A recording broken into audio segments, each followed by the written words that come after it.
Fish in a Tree by Linda Mullally Hunt. Chapter 50. A Hero's Job. Keisha, Albert, and I take our time walking home. A voice behind us calls, "Hey, Brain, wait up!" We turn around and I hear Albert mumble, "Oh no." I've never actually seen anyone turn white before, but he does. I look back at these three boys who are all running toward us. Albert is jumpy like he's going to run, too, and I know that they must be the kids that beat on him all the time. I wish Travis were here. "Who are they?" Keisha asks. Albert swallows hard. "Hey, Brain," the one closest says. "Are these your girlfriends?" he asks. The group laughs. One in the back says, "Yeah, right, like that dweeb would have a girlfriend. He'd be lucky to get a pet bird." They laugh harder. Keisha steps forward. "Why don't you just get lost?" "Don't think so. I'm right where I'm supposed to be." He turns to Albert and shoves him. "Hey, Brain, did you miss me?" "Like a dog misses a flea," Albert mumbles, his eyes glued to the ground. I wish he'd at least look at the kid. Keisha's voice gets louder. "Yeah, like a little flea. Now get lost before somebody slaps you." And before I can even start worrying for her, a boy grabs her arm and pushes her to the ground. "Slaps me? I don't think so." "Hey," Albert says, "you leave her alone." The boy turns to Albert. "Shut up, Brain, or you're next." The second boy picks up Keisha's bag. "What do you have here?" He turns it upside down, dumping everything out. "Look," the third says, "a book with sweet little cupcakes." "No," Keisha yells. "Give me my book back." Albert is shaking, actually shaking. "Hey," I say, "you leave us alone." And when the kid turns and looks into my eyes, I'm really scared, like I'm going to throw up. Keisha tries to get up, and the first boy pushes her back down. He moves his foot to step on her, but doesn't get the chance.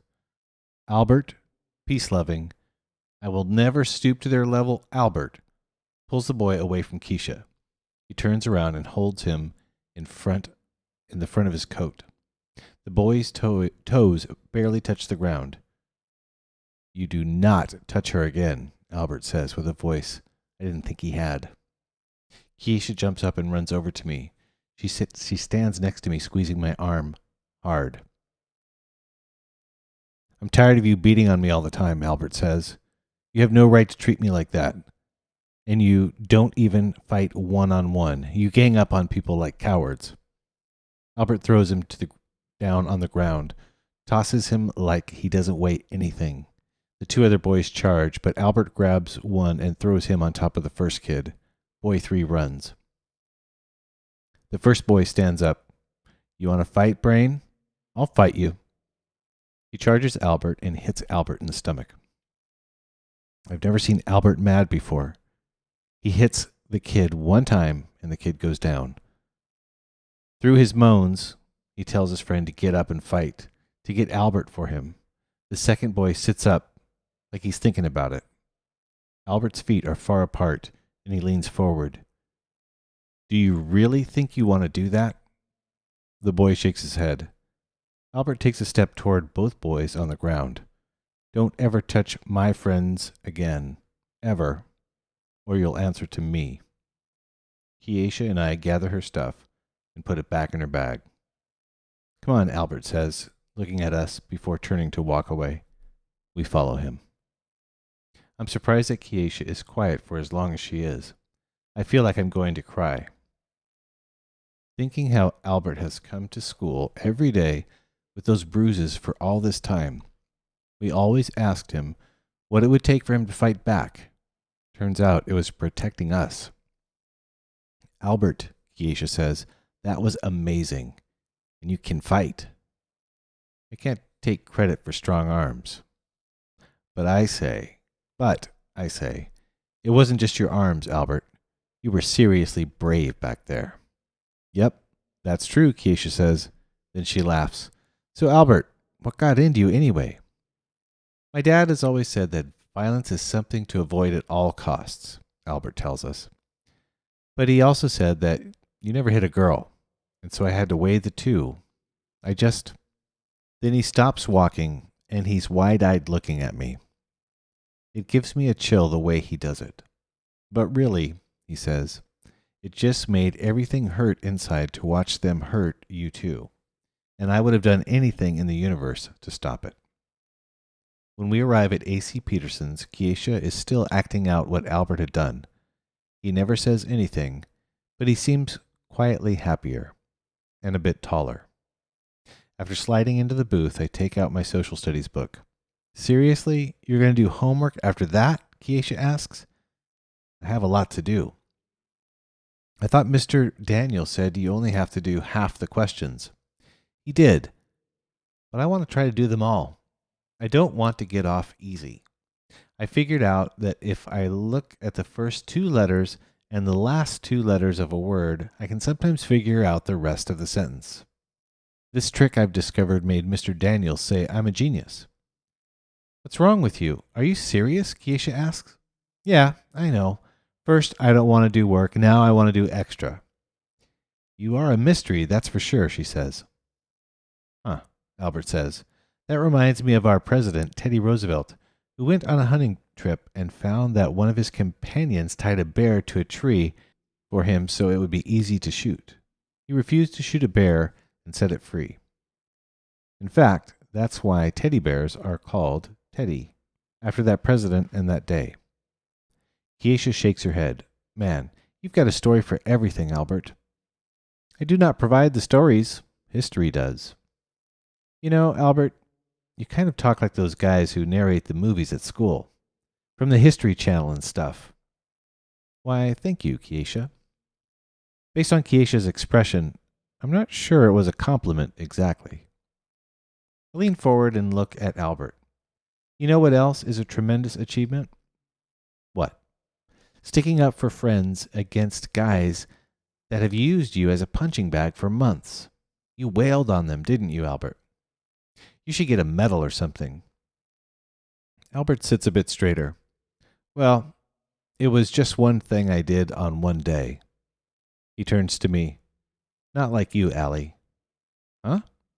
When Mr. Daniels told us about people with dyslexia, I mean some of the greatest minds the human race had ever seen, I've been kind of wishing I could have it too. Did he really just say that? Keisha laughs. Sometimes, Albert, I've thought you have nothing but facts stacked up in that head of yours. And then you do what you did today and say something like that. You know what you are? His eyebrows jump. Keisha leans forward. You are one good friend, Albert. Chapter 51. Courageenius. I ask Mr. Daniels if I can renew my book at the library, and he smiles like I gave him a cake. Sure, he says. Then he hands me an envelope. Since you're heading that way, will you give this to Mrs. Silver for me? Sure. You have to hand it to her, though.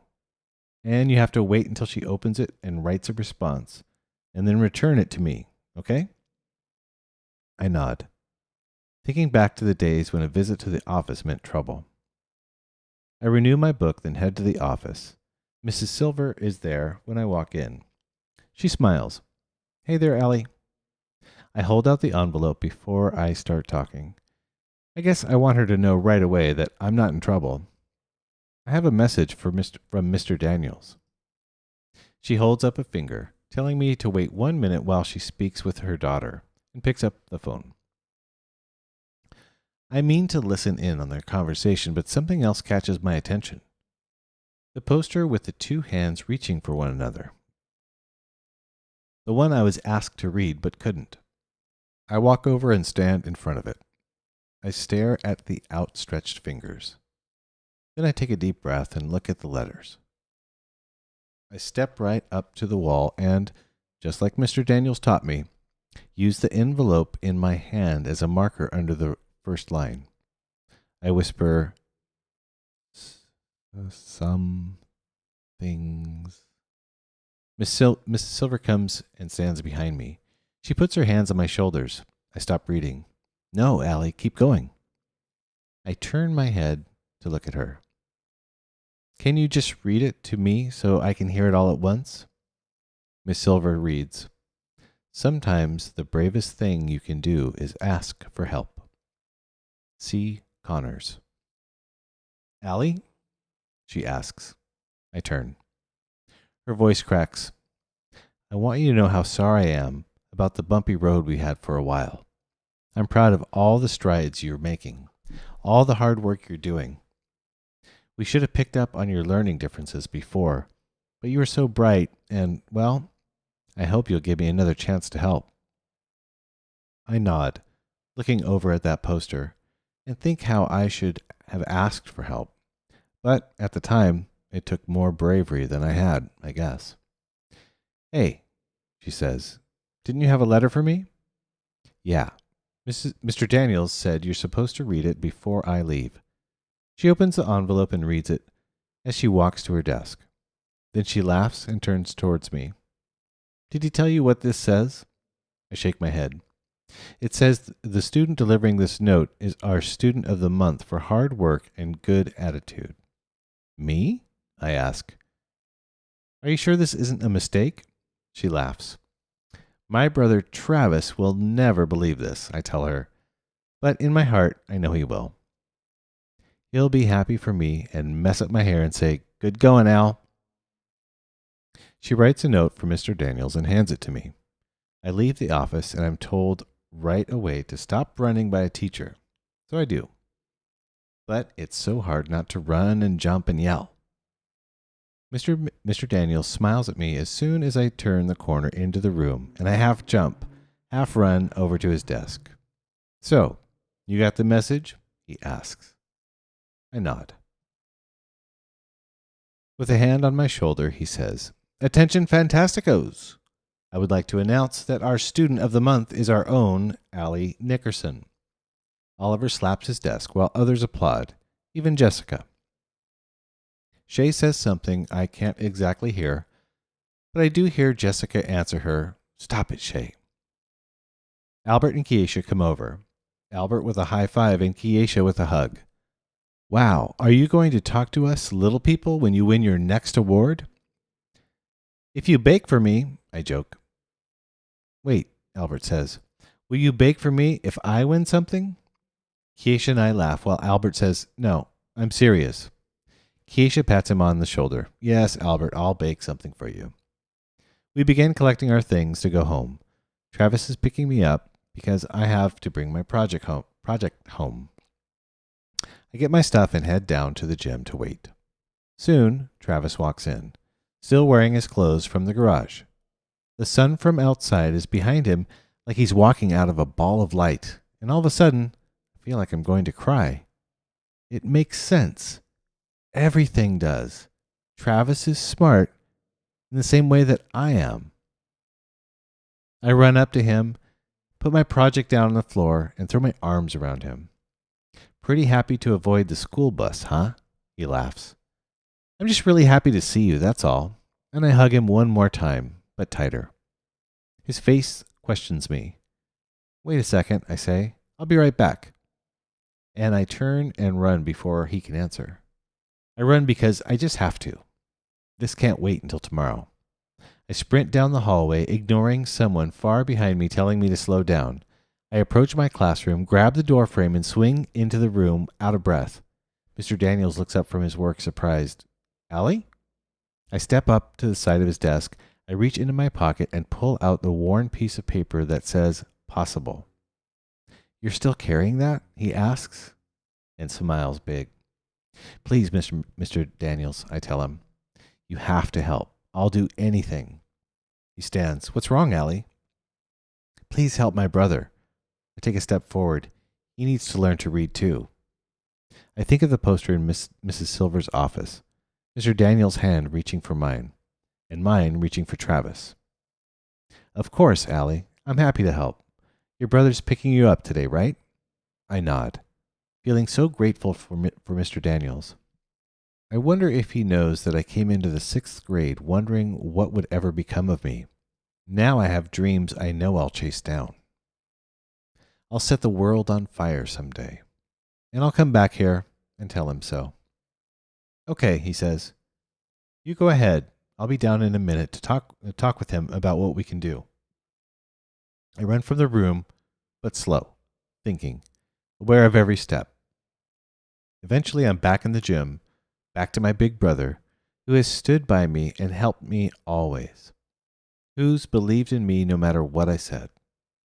Travis is standing there with his hands in his pocket, looking up at the light streaming through the windows across the top of the gym. I watch him for a while. Finally, he sees me and smiles. I hand him the tattered piece of paper that says, "Possible." Here, this belongs to you now. He looks confused. For me? Mr. Daniels isn't far behind me. He shakes Travis's hand. Hello there, Travis. I've heard a lot about you. He looks down at me. Quite a little sister you have here. Travis does that half smile. Yeah, she is. So, Mr. Daniels says, apparently Allie thinks we should talk. Okay, he says, brushing his chin with his knuckles. Mr. Daniels explains to him what we do after school and invites him to join us. I look up. Travis swallows hard and nods. I knew Travis would be brave enough to say yes. A mind movie lights up in my head of our last name written in neon lights in a window of Travis's new place. And there's another mind movie of me being happy, reading and making my art and finding a special alley-shaped place in the world. But these mind movies won't go back into my sketchbook of impossible things because I know they will actually happen. I lean back against my big brother and feel his hands on my shoulders. Their voices seem to fade as I look up at that light streaming through the windows. Things are going to be different. It's like birds can swim and fish can fly. Impossible to possible.